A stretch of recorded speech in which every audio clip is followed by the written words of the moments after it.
create room for vocational skills, because not everybody can, go the route of formal education. So it gives room for people to be equipped in terms of, having vocational skills and excelling that, so that if you cannot go through the fours or university, you have is key to learn, and also um, it also tends to create the University of Science and Technology, because we tend to have a very uh, robust industrialization policy of the government, because we are trying to reposition the state uh, from a civil service state to an industrialized state whereby people can be gainfully employed. And to achieve that, also, as contained in my manifesto, we tend to have uh, 24 hours electricity, because I do believe Nigeria currently we lack constant electricity and power. And for any country or state, to develop or to industrialize, you must have 24 hours electricity. So my administration is focusing on having 24 hours electricity. And thankfully, Abia State, as under the administration of Sir Uti, he has started that. We tend to understudy the sources, recorded in the integrated power project, used as a case study, to make sure that Edo State has 24 hours of electricity, and we build upon that. And also, currently, Edo State also have a thermal power plant. We tend to upgrade that, so that everywhere in Edo State has 24 hours of electricity, and we can, have our industrialization drive. And for us to have industrialization drive, I did make sure that we talked about the creation of the University of Science and Technology, so that we have the know-how, and bring it to bear in terms of our industrialization policy, so that it becomes a synergetic, there's a synergy between the industrialization policy and what is being taught in the University of Science and Technology. And having addressed industrialization, having constant electricity, we talked about education, because we know for there to be, for we to build for human capital development, education plays a very critical role. And just now, we tend to correct what is currently in place in those states, the adopted policy. We tend to have critical infrastructure in place to address education, because the edu-based policy does not capture what education should be in Edo State. We tend to revamp the education sector to ensure that students, rather parents, um, find pride, in putting their children and wards in public institution. We want to create a culture whereby parents will not uh, take their children wards from private institution and bring them to a government or public institution. So that's what we tend to do. And so I think that we're coming up with plans to have uh, teaching aids, recruitment of teachers, and some other KPIs and implementable plans. We tend to um, implement or we tend to nip in the bud to make sure education has a pride of place in Edo State.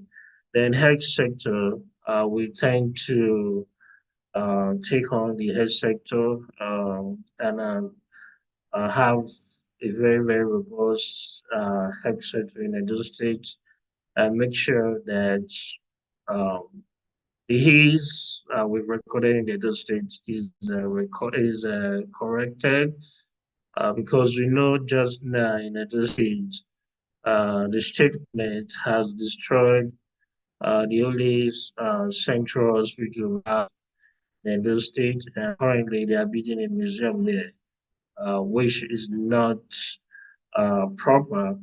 It doesn't hold go well for the state that the central hospital that has been as in existence for hundreds of years, you know, even before the governor was born, has been destroyed, and they are constructing a museum there. So we must make sure that we have a very robust health sector from the primary, the secondary, and the tertiary health level of intervention. For the primary, we have primary health centers across the 192 wards, and we have specialist hospital, central hospital in strategic locations, so that where by uh, health intervention from the primary health care uh, is not be can't be handled. It comes to the specialist or central hospital. It can be handled there. Whereby it can be handled, it goes to tertiary.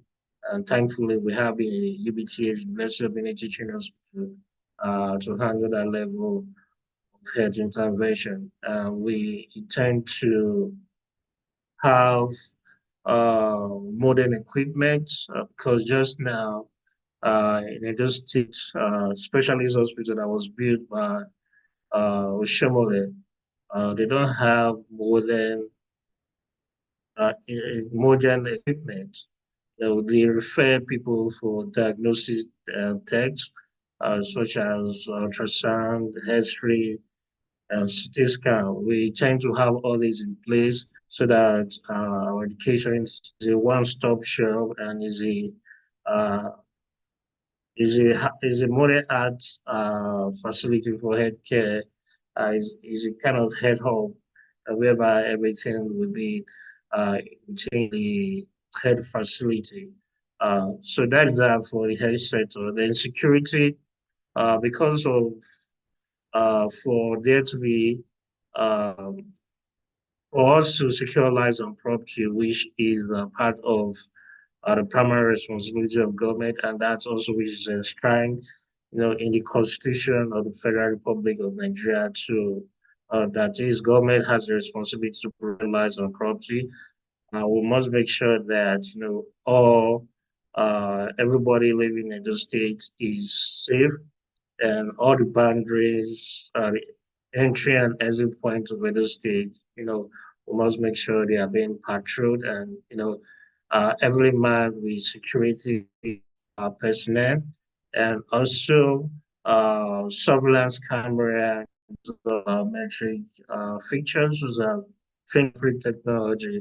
We have all these, yeah, in place to uh, checkmate crimes and make sure that the state is safe for all. And we tend to roll out, the state's the education program so that everybody has a state ID card, so that we can track and identify everyone, and so that when crime is committed, um, uh, uh, that crime can be easily detected.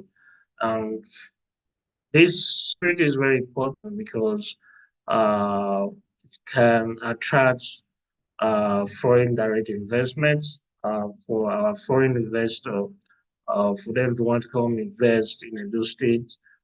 Edo State must be safe, and not just for only people residing in Edo State, also for foreign investors that want to come invest in Edo State.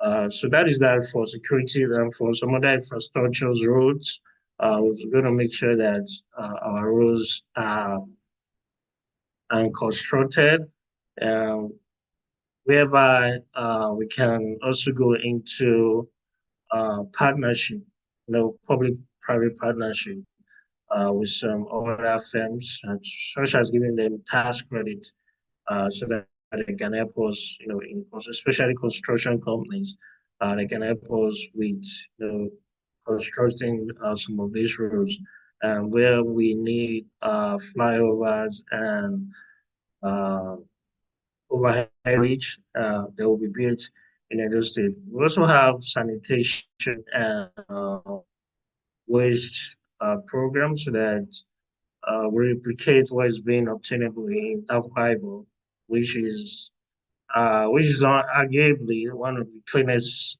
states in Nigeria. We tend to replicate what is going on in Akwa Ibom so that Edo State is safe. That is proper waste management in Edo State. Edo State, everyone who comes into Edo State, we fall in love with Edo State, just like people fall in love with when they go to Rio, Akwa Ibom, because of the cleanliness and the culture, they've imbibed over time. And I've talked about I want to talk about openness in government and people centered government, because I have observed from afar it seems to be uh, can you hear me? Yes, please go ahead, sir. Can you hear me?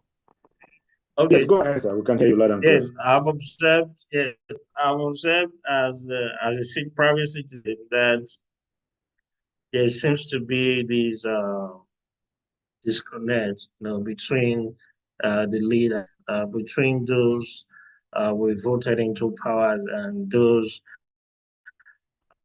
uh, and the citizens. We elect people and they go to Abuja. They don't come to their primary constituency, and those in government house. You know,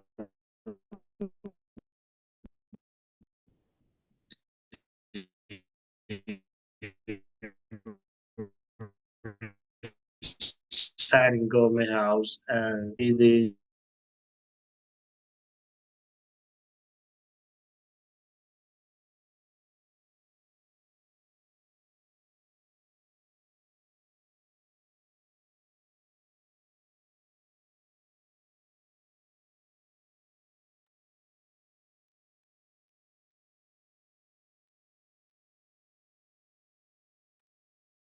sorry for that. So I've observed that there seems to be this gap, between the lead and the leg. So we can't see you, sir. Can you put your video on? my Thank video is you. on. Yeah, my video is on. Uh, um, so my administration wants to correct that. But we can't. Sorry, sir. We can't see. I don't know if any other person can see.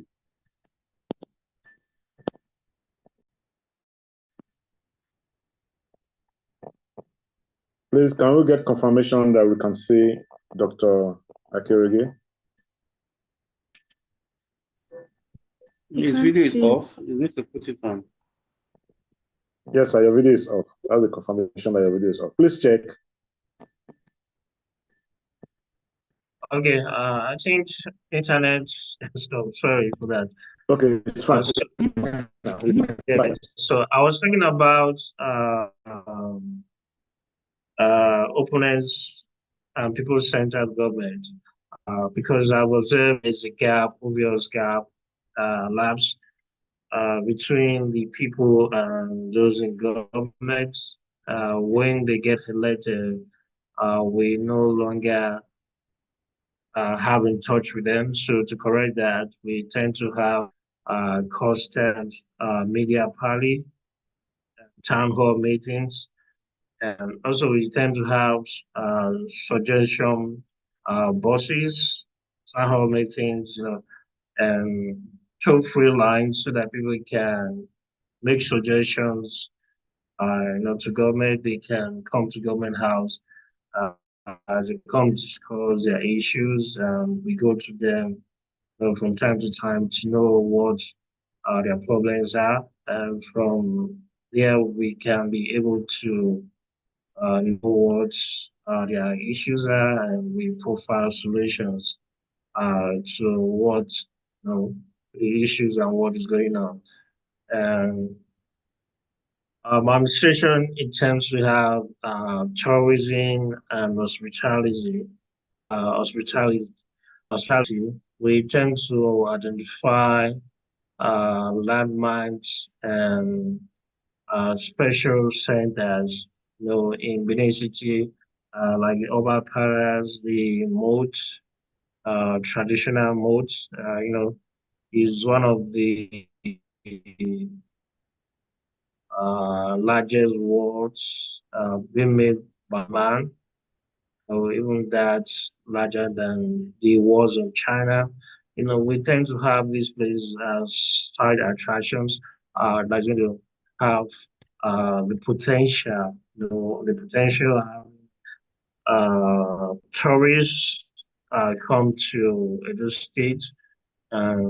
We have our brothers and sisters already have invested massively in this.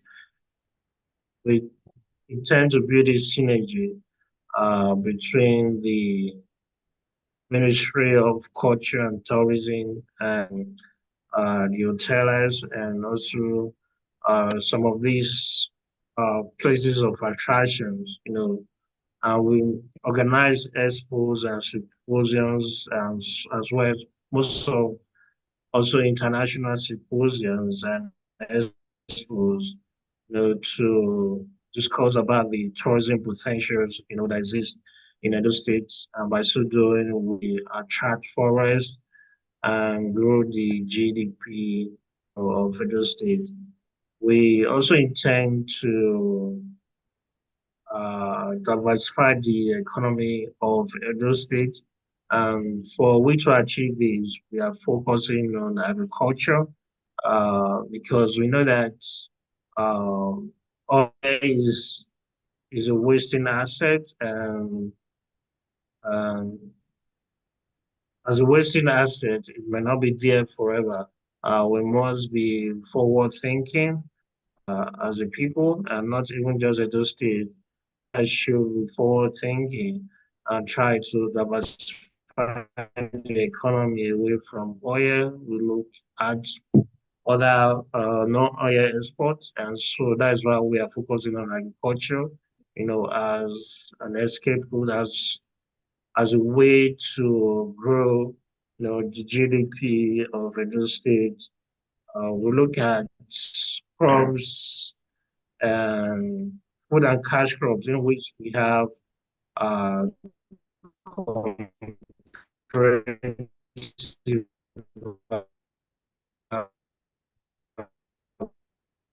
advantage, the international market, medium or finish their being processed, whether midway or completely processed before they are exported, so that we maximize the foreign exchange from these food and cash crops. By so doing, we'll be diversifying the economy of Edo State, and we look at the areas in which we can explore and maximize our minerals, because Edo State is blessed with minerals like gold, bitumen, asphalt, limestone, iron ores, and all these.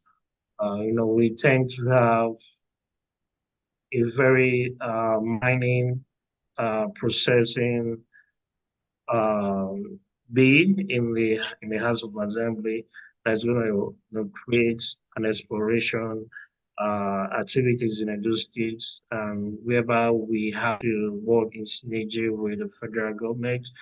We'll do that to make sure that mining takes place in those states. We diversify the economy using minerals and agriculture. And we look at other areas also. We can also increase our internal generated revenue, IGR, to make sure we don't depend on the federal government if the needs arise in the future. So these are some of the plans, I have. If you have any question or anybody, in the Zoom call have a question, they can feel free to ask me, and I will glad and joyfully, comment on it. I respond to it. Thank you.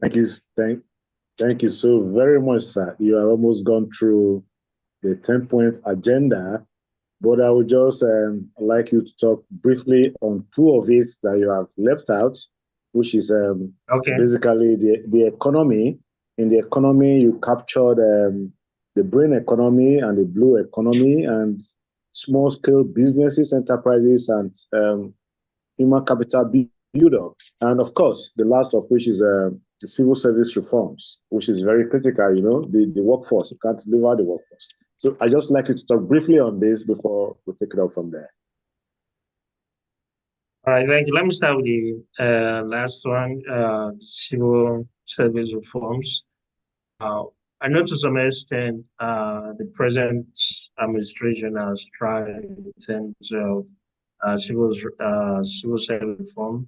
We tend to build on that to make sure that activities of government they are fully automated in terms of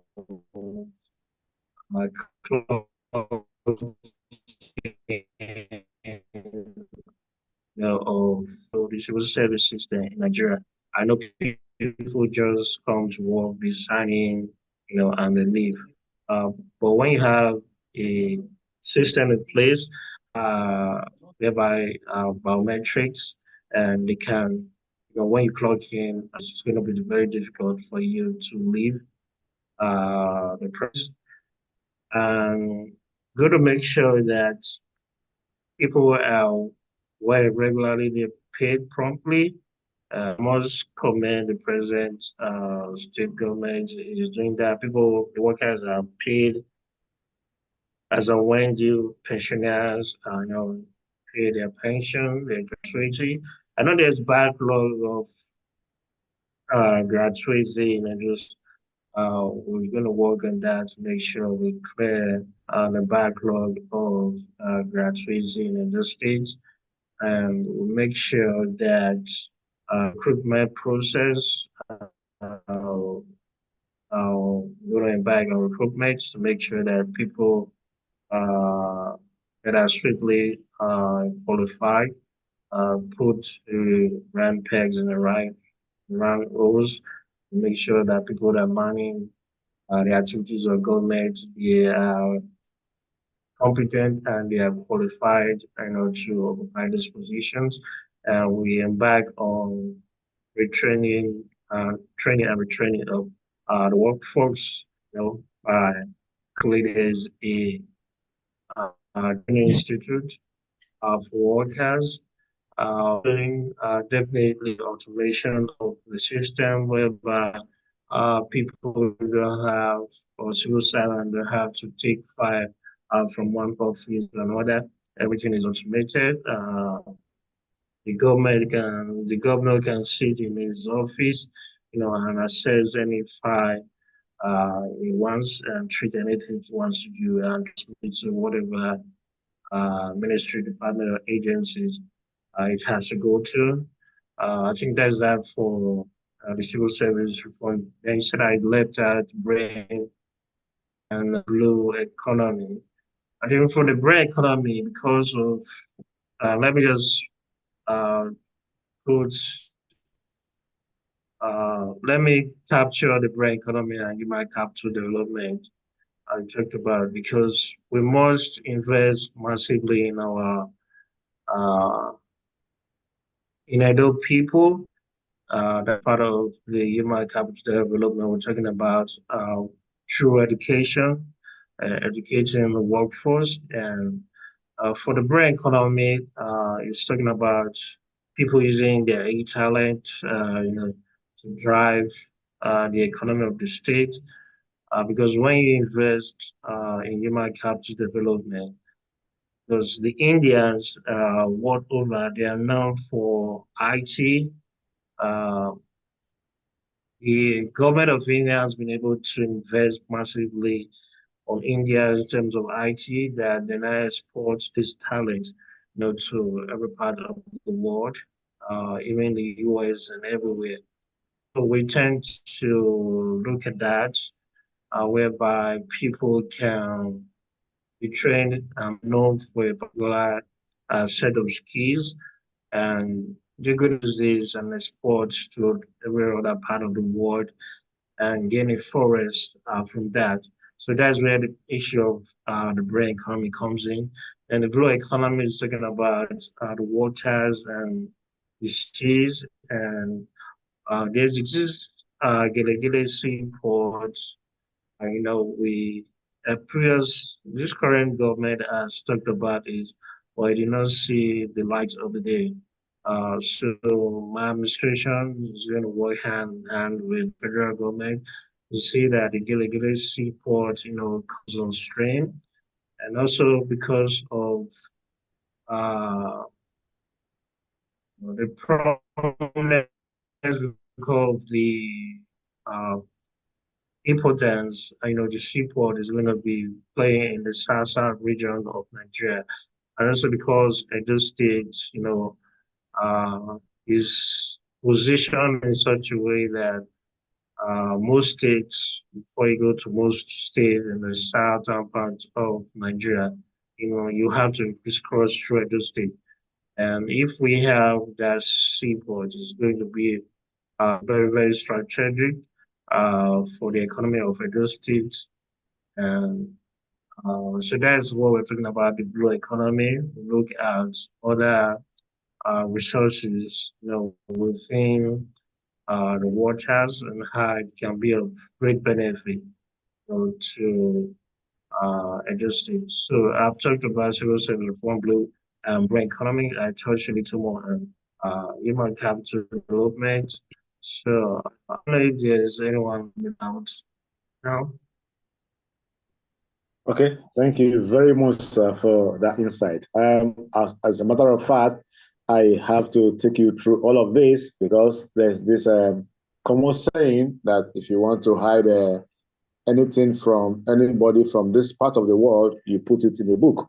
So, but we need to, having gone through your policy trust agenda, we need to put this out to the electorate to enable them know what the options that they have and the choices that they have. But however, you agree with me that all of these projects are highly capital intensive. And also in your agenda, you also talked about moving away from dependence on allocation from the federal government. Now, considering all of this lineup that you have, and without consideration for dependence on allocation, how do you intend to drive your government, sir, financially? Yes, thank you very much. I also want to stop dependence. I say over dependence. In case in the future, like I said, that's why I said oil is a wasting asset. In case in the future, Nigeria, the crude oil can no longer sustain Nigeria, which definitely is going to happen. Because most of our partners, most international oil companies, AIOC, the likes of Share, Movie, and all that, they are building alternative energy. They are investing, like most shares, they don't have any onshore investment in Nigeria. Most of their onshore investment in Nigeria. They sold it. I think what is left is mostly offshore facilities. That's what Shell have now in Nigeria, and they are investing massively in alternative energy. Say in the next 20 or 30 years, not going to be much talk on oil and, you know, companies like Tesla, they are building electric vehicles, So if all this is achieved, because in the US, there's a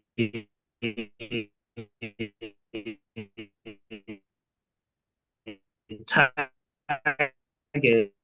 that says in the 2022. So if that is achieved, nobody is buying our oil. So that's why I said Nigeria and indeed Edo State, we should be forward thinking. We should be looking at that, in which even if we don't have to depend on the very federal government, that is, people are no longer buying our oil, we'll be able to self-sustain ourselves. Uh, so we're looking at areas in which, so to answer your question, the IGR, we can build our IGR. It doesn't mean that we have to impose more tax. We're going to block the leakage and the loophole in the system. I'll make sure that things are automated and every revenue of government gets to government. So that is that. And how do we get our revenues? I also talked about agriculture. Before the discovery of crude oil in Olobiri, present day Bayelsa, agriculture used to be the mainstay of the Nigerian economy. That's prior to 1955 or 1950s, when oil was struck in commercial quantity in Olebri, present-day Bayelsa State, and it used to be the mainstay of the Nigerian economy. So that's why we are going to lay our focus and emphasis on agriculture to make sure, because there are most countries, they don't have oil.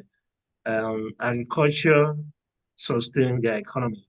Nigeria is blessed that anything grows in Nigeria. So we must take advantage of that and make sure we go on large scale and mechanized farming to make sure that we not only just produce this agriculture for substance, but also for commercial, for exports.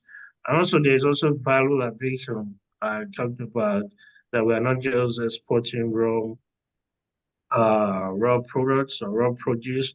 We are adding value to it by processing it so that our forest is being maximized. I talked about that, and I also talked about our minerals, whereby we can, explore our minerals. I told you gold.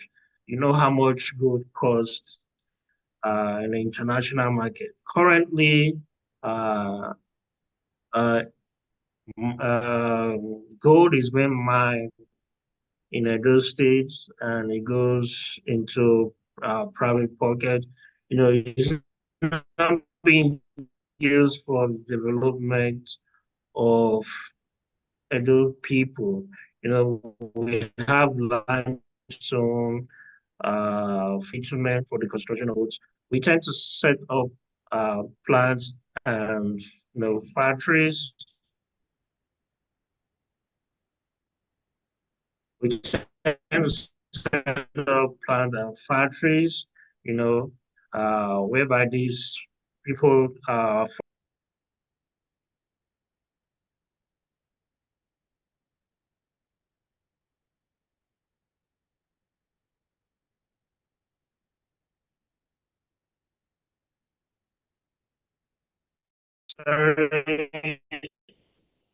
uh, internet is fluctuating. So I was thinking about our minerals, so for the common good of every lives. People say, where am I going to get money? I've just narrated all these now. And also, we tend to have us going to PP public partnership, with some of our partners, people who want to invest in Edo State, some of also our Edo brothers living in diaspora. I don't believe in Nigeria we don't have, it's not money that is our problem, but how, how to use the resources. Because there are certain persons in Nigeria, they tell you that they are richer than uh, zero on Osun State. You saw the last election in Osun State. Someone was boasting that, is richer than two states. We cannot have people like that to be richer than states. I don't believe money is a problem in Nigeria, but people should use the resources of Nigeria for Nigeria. And also, we are going to prioritize also, our programs because, like you rightly pointed, our needs and our wants, they are unlimited, but the resources to solve these, they are limited. So that's why you draw up your scale of preference and you set your priorities and you know what you want to achieve in the short, middle, and long run. So if there's need for you to go into financing, whereby you have to borrow to achieve this. So for consumption, you're going to borrow for production to invest massively in capital projects. So if we have to borrow, make sure that the rate of returns, the ROI on those investments, can be able to make way for the debt servicing and for us to recruit and know what we've taken a debt for. So these are ways in which we're going to get our debt financing, diversifying the economy, and all that. And if we must take debt to do anything, we must make sure that it's not for recurring expenditure, it's not for consumption, but it's for capital projects. So I believe I've answered your question. Yes, thank you so very much, sir. You have actually elaborated so much on it. And now, sir, in the course of your response, you have actually mentioned a few of the challenges that we have as a people, which boils down to leakages and people thinking that they are richer than the state. Now, we're trying to be very practical here, sir.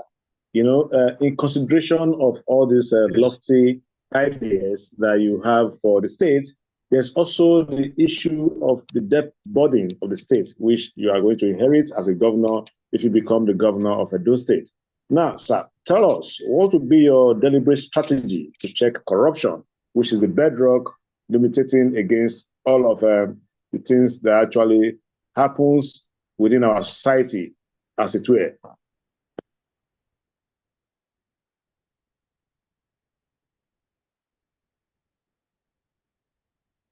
All right, thank you very much.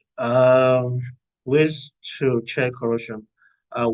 We're going to ensure that the civil service, is rid of corruption in terms of we're going to come up with legislation, to check corrupt practices in Edo State, to make sure that the civil servants they are not corrupt, and make sure that contracts are not inflated, and there are no kickbacks in terms of giving out contracts. And when you are not corrupt and your subordinates cannot be corrupt. So these are some of the measures in which we're going to check corruption in the system. We're going to come up with public enlightenment. We'll come up with a new legislature, which simply have a straighter penalty on those who may be having the inkling, to enjoy those practices. And when those in government don't they are not indulged in corruption, so it's going to be difficult for those working under you, to be involved in corruption. So these are the ways in which corruption can be up. That when someone is found wanting, there's a sanction. You can relieve commissioner that is found wanting. You don't have to shield that person. So these are some of the ways in which you can fight corruption in the system. Make sure that the civil service is corrupt free. You come up with legislation. You don't pass the budget, and contracts are not bloated or inflated, and you don't make provisions for kickbacks and all that. So these are some of the areas in which you can checkmate corruption in the system. Okay, thank you very much, sir. We will entertain questions from the audience. If there is anybody that has any question for Dr. Aikoriogie while we have him with us, please kindly indicate by raising up your hands, and we allow you to ask a question. Any member of the audience that has any question for Dr. Aikoriogie? While we are waiting for questions, sir, in the areas of tourism and hospitality, this is actually a great asset for the state. I'd like to know, sir, do you have specifics in mind in these areas beyond elevating entertainment, which you have highlighted in your agenda? Are there other areas that are specific for tourism and hospitality in the state? Yes. Other than entertainment, I talked about areas like the Benimos, their side attractions, if cultural events like the Igwe Festival that has been done by the Yuletide Christmas season. People come from every walks of life during that occasion to come see what's going on during the Igwe festival. We also have the Ingo Street that's famous in broadcasting. People want to come know what is going on within Igun there. Then we have other attractions like the Ososois. These are some of the side attractions people will come to know what's going on. Just like it's being obtainable in other countries, that thrive in tourism and hospitality. So I see people ask me questions. Okay, thank you very much, sir. So we have a few hands up now. So we'll take a question from Mr. Frank Agwebo. Then after that, we'll allow Mr. Rampan Jr. to also ask his question. So Mr. Frank Agwebo, please unmute and ask your question. Good evening, sir. Good evening, Your Excellency. Nice having you tonight in our group. Good evening. I want to find out from you, sir. When you become the good evening. When you become the governor of Edo State, sir, in the area of security, what will you be doing differently from what the PDP government is doing right now? And specifically in the area of courtesan, let us know what you'll be doing differently that the present government is not doing, particularly in the area of courtesan one. And also, let us know, sir, the first 100 days in office, what will be your priorities, sir? Thank you.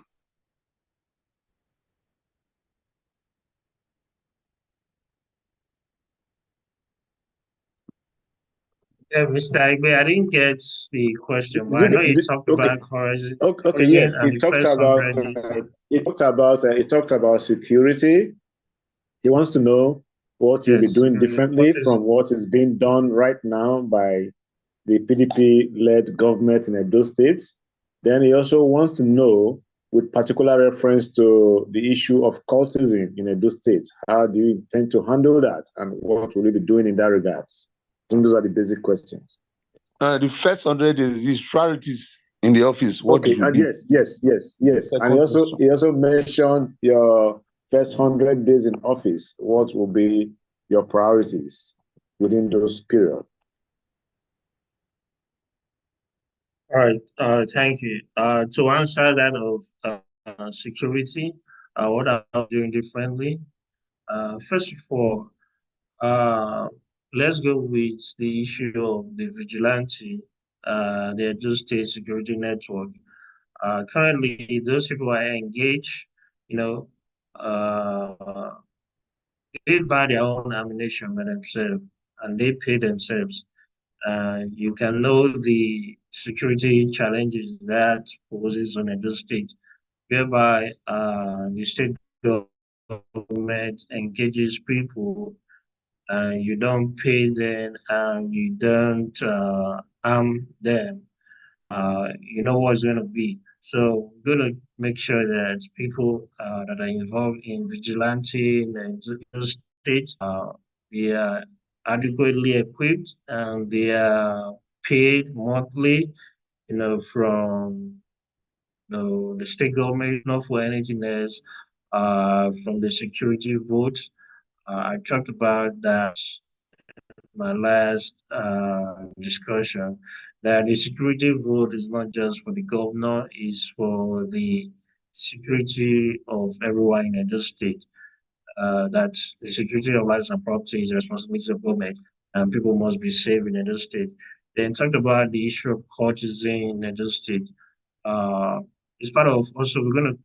I know there's already a stricter penalty in place now, to checkmate the activities of courtesan in the state. We must try and make sure we uh, uh, tackle this. We need this in the board.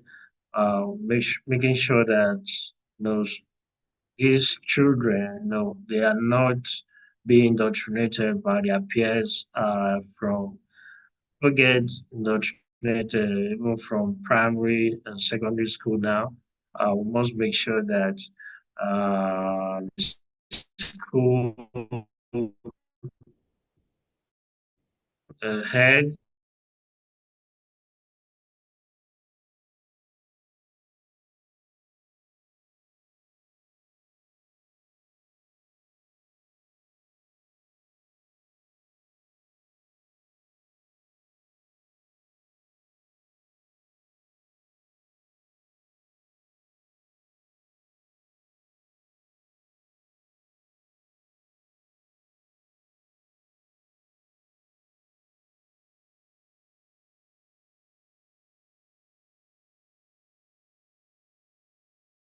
sorry for that.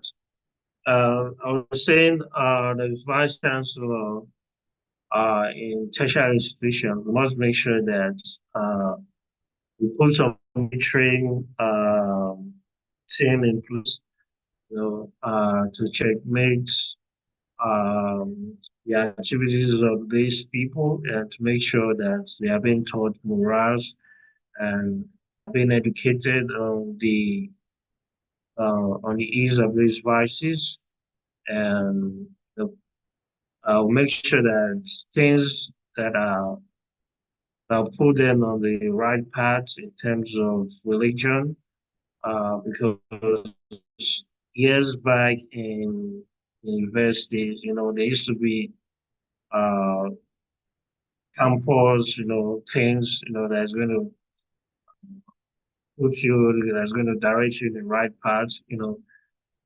church groups like that, make sure they come, within the schools, make sure that people, they are being taught the right things and they're being told the negative effect, of towing that line, because that is not the primary reason why they were being sent to school, not to become a cultist.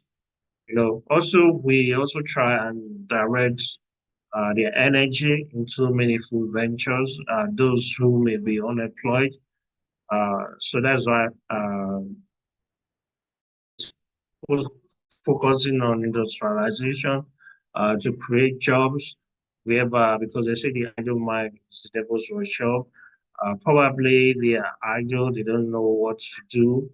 We make sure that so someone who has a 9 to 5 job, 9 a.m. to 5 p.m. job, is going to find is not going to find time, to be involved in those, side talk and those activities.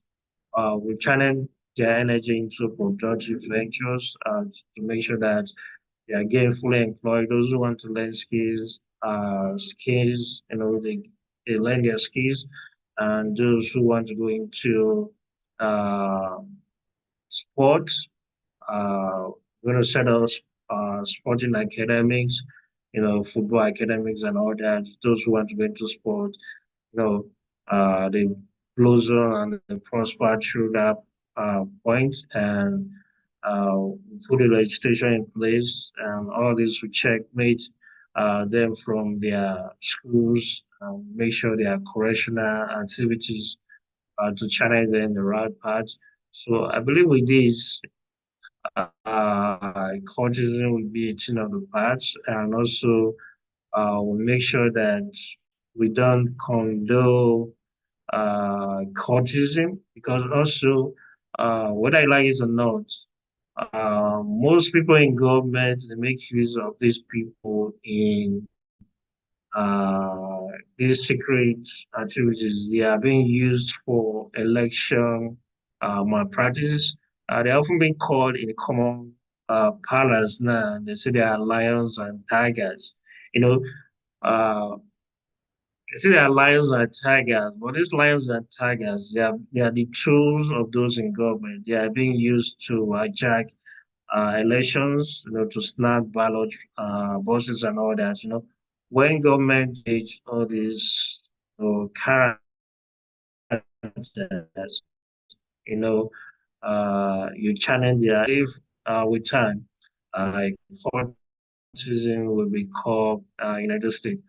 My first 100 days in office, I believe we're going to have quick wins in the administration to make sure that we can come up with a policy of zero potholes, to make sure that there are no potholes in the state, to make sure we declare a state of emergency uh, in the state in terms of infrastructures, that there's no potholes, because to construct hospitals is definitely going to be more than 100 days, but definitely within 100 days, we can, first 3 months, we can say no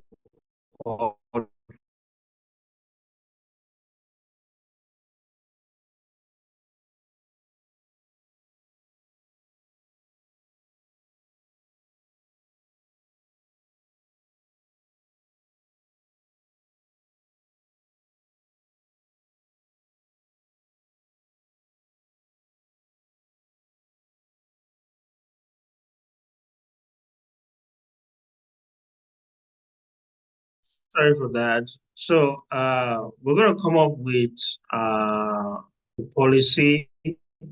People are going to know where we are headed in the first 100 days, at least in the first 100 days, how appointments should be made, and people is going to know where we are headed and where the administration is headed. Because I know that when this present uh, government came in place, it took about 1 year the deputy governor and the SSC and the administration was nicked. But in the first 100 days, we're going to make sure that the appointments are made, people know our where the administration is headed. The policy will begin to unveil our policy and implement our policy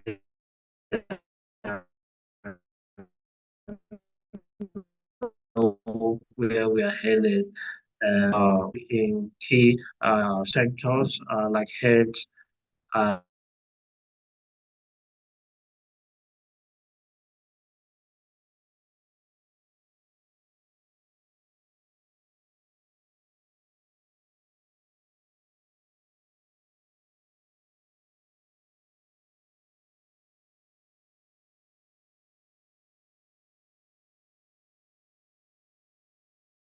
Sorry. So I'm going to declare the state of emergency in most sectors, and people are going to know where we are headed. In the first 100 days, key appointments are going to be made. We hit the ground running. Thank you. Okay, thank you very much, sir. COPDAM is very particular about good governance, and so we are going to hold you up to this. First 100 days, 0 potholes in the states or in the metropolis. Then completion of cabinets and with KPI sets for the government. So this is on record, and we're going to hold you up to this. So we'll allow Mr. Rampang Jr. to unmute and ask his question. Then we'll go on to Church Hill. Mr. Rampang Jr., please. Thank you very much. Once again, kudos to our guest, Dr. Dennis. I'll go straight to the question. Democracy is a government of the people, for the people, and by the people. I'm stressing the by because at the end of the day, we expect that it is the choice of the people that emerges. Here we are today in the town hall discussing and getting to hear your beautiful plans for Edo State. And then within a year or so, or 6 months from now, the actual person on the seat, hopefully if it's you, fine, would be on the seat. But in between that time, this year, there's going to be the elections. We have two principal people, organizations that play a vital role. One is the Independent Electoral Commission, INEC, and two, the power of incumbency. And unfortunately for Edo, or for the rescue team, at the national, we have an APC government. At the state, we have, I think, a PDP government. What are your plans to ensure that the will of the people prevails in the elections? How do you intend to navigate complexities that might arise from the empire or the powers of incumbency? Thank you.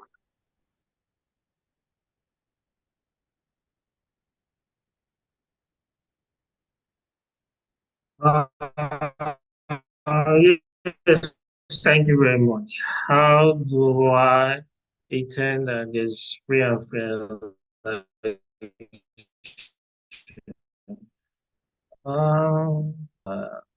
Not running under the platform of the incumbent party. But if they need to sign a part where it's going to say no one should be involved except the results, I'm going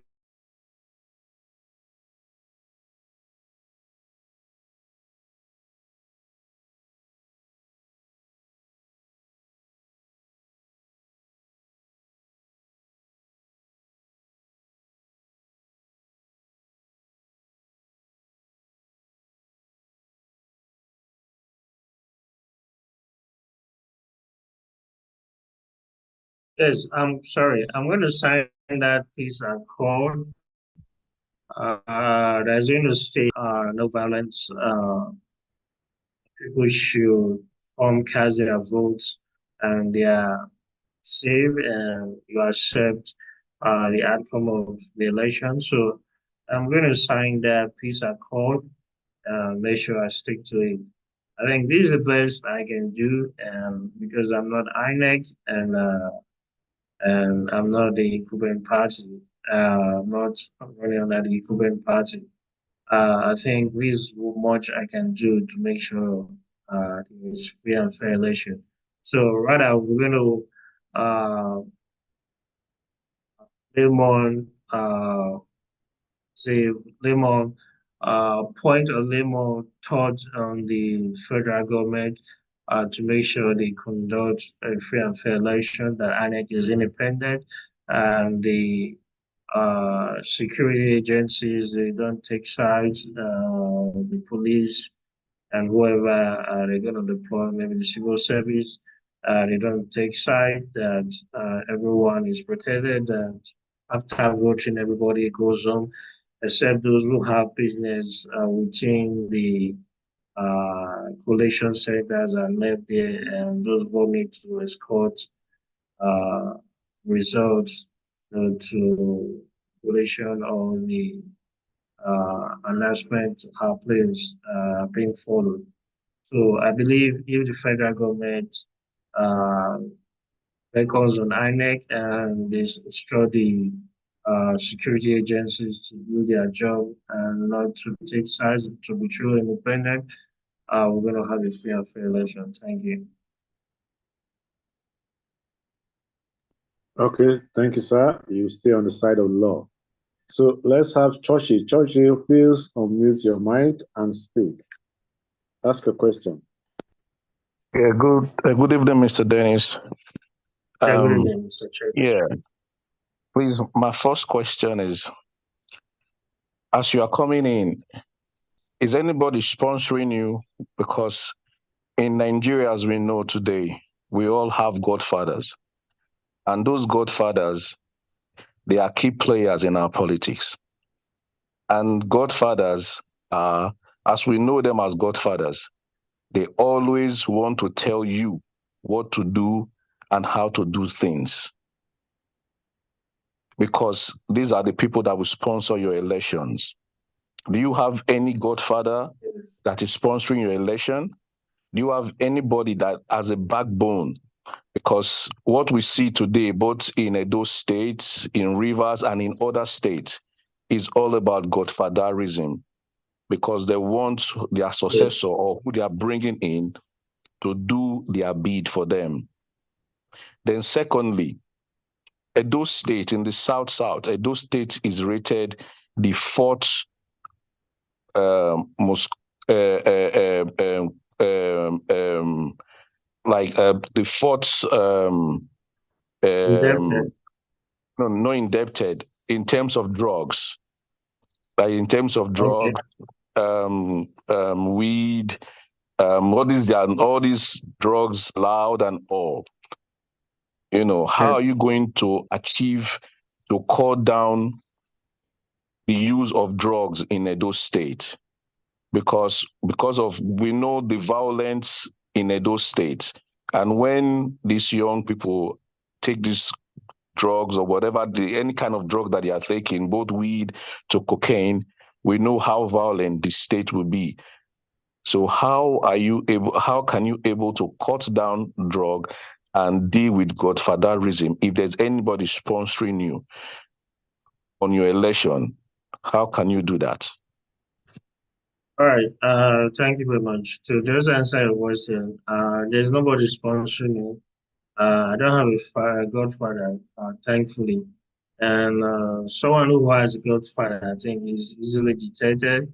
And if you take a look around the state now, you can see there's a candidate billboard almost every junction. There's a billboard of that candidate. You can easily detect that that person is being sponsored. That person has a godfather.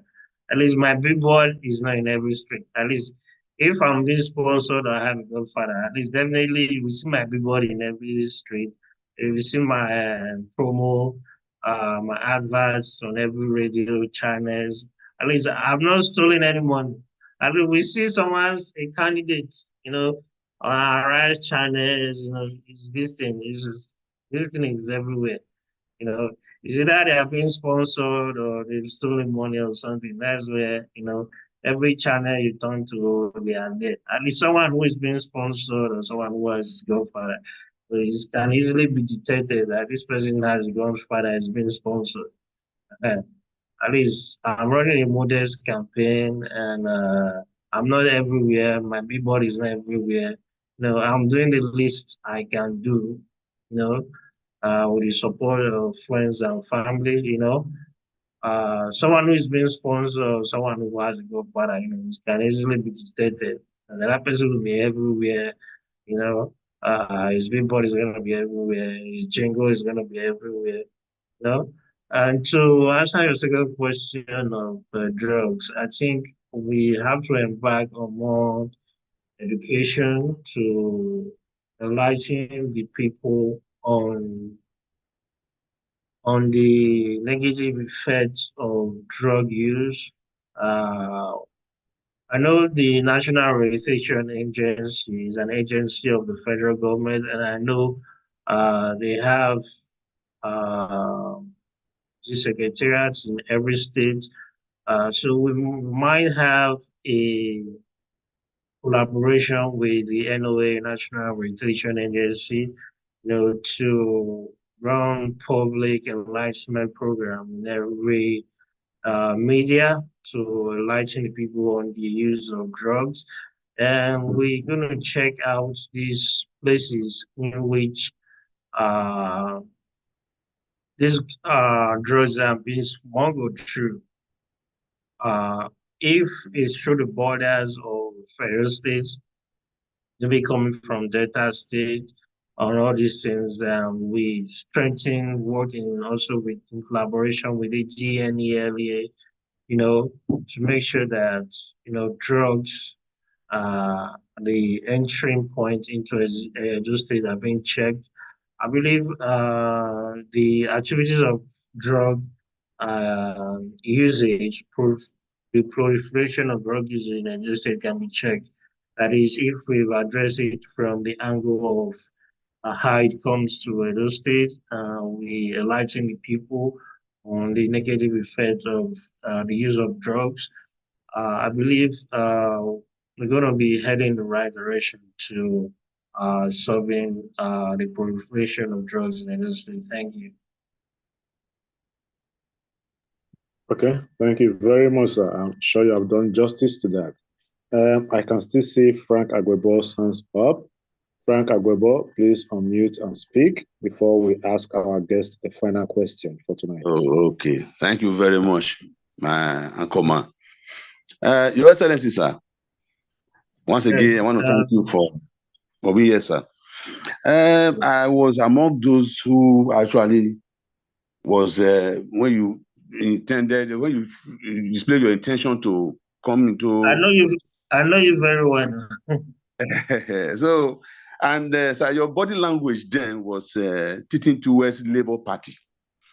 Yes. We were thinking that we were going to run on that Labour Party. What now informed your decision to change to NRM, sir? That is number one, sir. Yes. I'm glad you said God is your godfather, that there is no recorded godfather working for you, yes, sir. That's a good one. You know, sir, that you have two major principalities ahead of you, the APC and the PDP, state and federal. You also agree with me that signing a peace accord alone will not be enough to get the desired results that we all actually want. Personally, I would want you to win this election. Sir, 10 days ago, the uploading of agents stopped.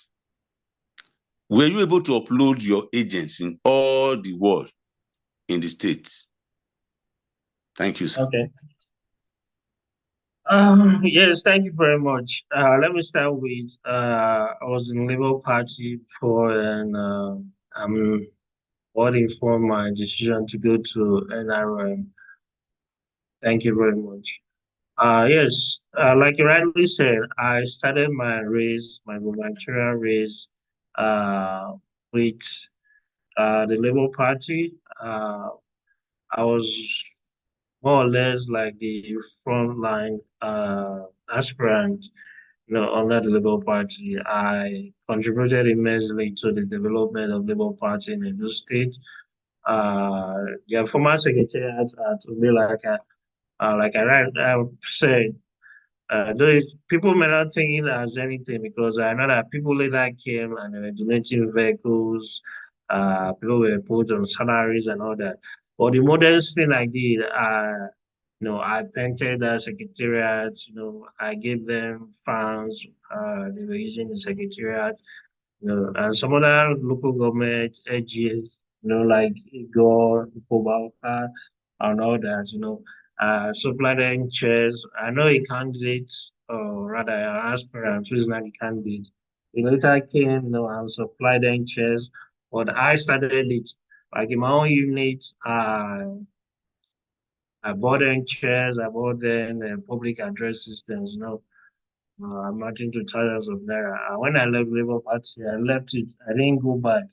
Like when people now, when they bought them cars, later went back and collect their cars. So the public address system is still in my unit. It's still in my work there. I still left it. I didn't touch it. Even that's when I've left the Labour Party. I didn't go back to say, give me my chairs, give me my public address system, give me my this thing and all that.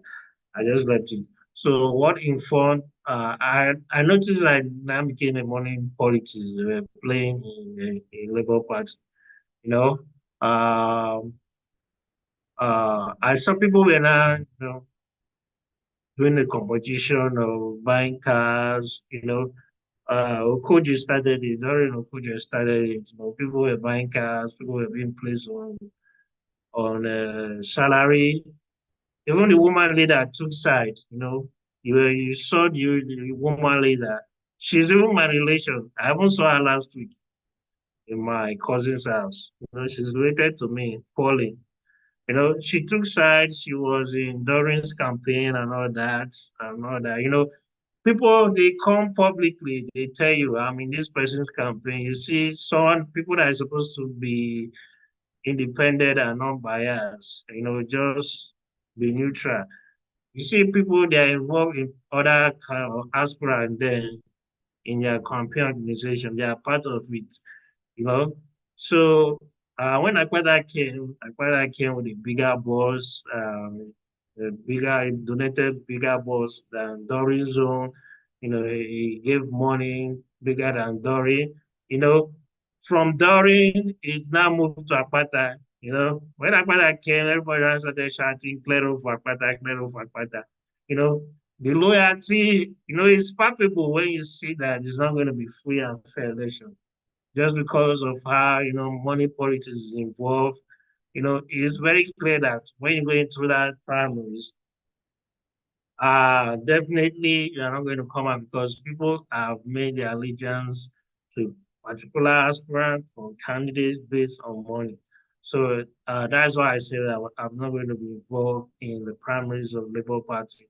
And you saw what happened during the primary. Some aspirant they didn't get Dr. Loretta, she didn't get any vote.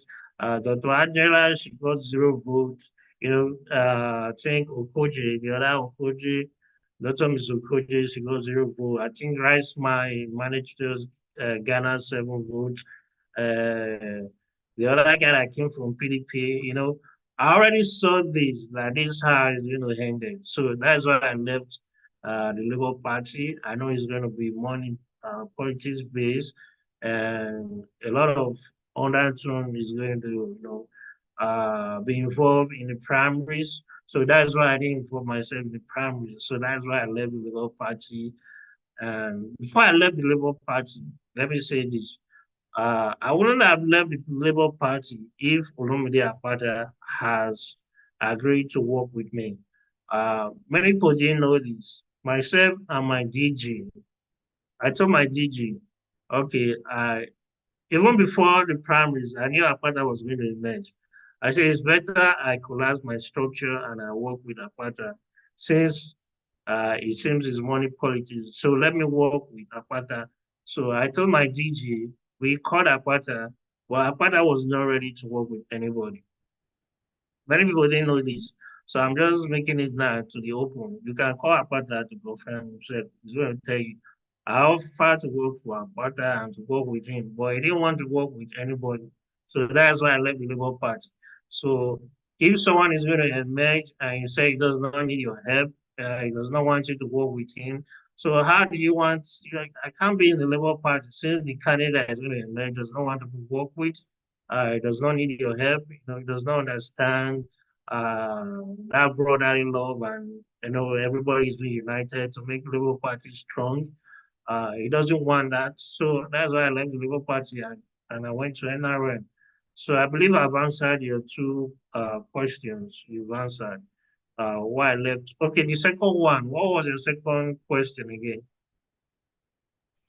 Whether you were able to upload the agents. Okay, no, I wasn't able to upload. Even my name now officially has not come, has not propped up. My judgment came, I don't know if you know this, after my primaries, when INEC published the names, my name was excluded.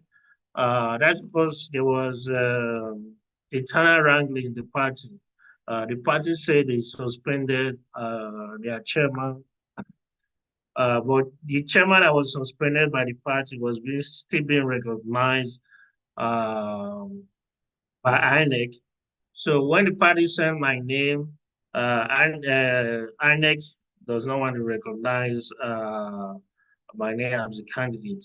The chairman, April 17th, Justice Omotoshin of the Federal High Court ruled that that suspended chairman is still the chairman of NRM. This is after the exclusion of my name. So I now went to the reinstated suspended chairman to work out things with him. So that is how and I became candidate of the party. My judgment came July 19th. That is just some few weeks ago. By the Federal High Court in Abuja, still under Justice Wite, confirmed that I'm the candidate of the party. So my lawyer have written to INEC now, just some days ago, to inform me the INEC chairman that I'm now the candidate of the party. So definitely, INEC is going to give me access to upload my data, that of my deputy governor, and also since the court pronouncement is not time bound, and it is incumbent upon INEC to include my name. And also, as they are including my name, that of my deputy governor, they are also going to give us access, to upload our agents. So everything is going to follow suit in terms of everything about my candidacy. When INEC is going to be uploading my name, they're going to give us access also to include my deputy governorship candidate and that of my agent. INEC is going to give us access to upload that because it's cost pronouncement. Already, my lawyers are written to INEC and they are duty bound, to obey the court order. Okay, thank you so very much, sir, for all of this insights. This has actually been very educative on your journey and your position on the whole of it. Just quickly, sir, last question before we go. I want to know, sir, considering these agitations before the primaries for the Edo people wanting governance to go to the Edo Central. Now, do you think this would have any effect on your performance at the pool? What's your opinion? Because that agitation seems to see be very high. Yes, thank you very much.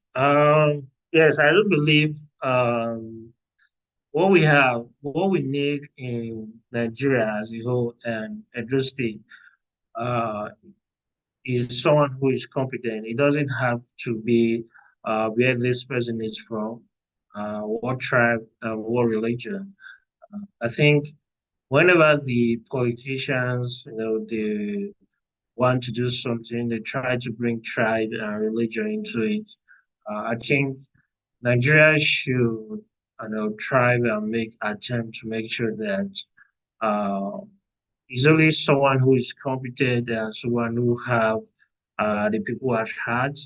that occupies a certain position, someone who can bring about development and move the state country forward. That's who we should rally around. It shouldn't be based on it's my turn and it's my turn. And also, when I was in Labour Party, then I used to use this as an excuse that that understanding or that rotation is between the PDP and ABC. I used to make these grounds that the Labour Party is a new party and so also is NRM. We're not part of that arrangement to say it's going to be the turn of the Benin, it's going to be the turn of the Edo Central, to be in governance. So that has always, that rotational, this thing has always existed between the PDP and the APC. So let's see what the people are saying. If that is still a strong this thing, if the people are going to say, okay, as the turn of the Edo's century, definitely we're going to see how the people are going to react to it. If the people just want someone who is competent and someone who can deliver the goods to every senatorial district, and they want to go for such a person, in the days to come before the election, we're going to see that. So for now, I just believe someone who is competent, uh, should be given the opportunity to occupy Osadebe Avenue. It shouldn't be based on what part of the senatorial district the person is from. Okay, thank you so very much, sir, for your views. So we'd like to have your last words as we round up this program tonight. Your last words, sir. What will be your last word for the? Yes, my last word is I want to thank everyone for coming, and I want to thank the audience for listening. And I've embarked on a very, very turbulent political journey. This is my first time of coming into politics. Though I've been watching from the sidelines, I've been a supporter because I was part of those people in the diaspora that supported the re-election of Governor Obaseki. So this time I came in to be an active player, to try to correct the ease and to try to set the example to to let the people know that things can be done right and things can be done correctly by putting myself forward to lead by example. So I'm telling the people they should keep faith in me. They should believe in me because I mean well for the people. And uh, all my decisions I've taken, I believe, is in good faith with the people.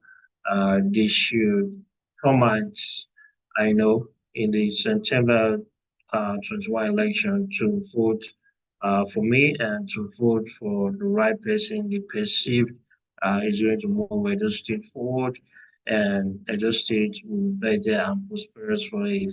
So I want to thank them for listening. I want to say they should keep faith in me and they should believe in me that I may work for the people. So thank you for watching and thank you for having me come here to discuss about my policy and to let people know what has happened. So thank you very much. Thank you very much, sir. For us in Cobden, it has been a pleasure having you tonight with us. And for every other person that has been a part of this program this night, we sincerely appreciate your presence and your contributions. And until next time, next week, same time, we say good night from here.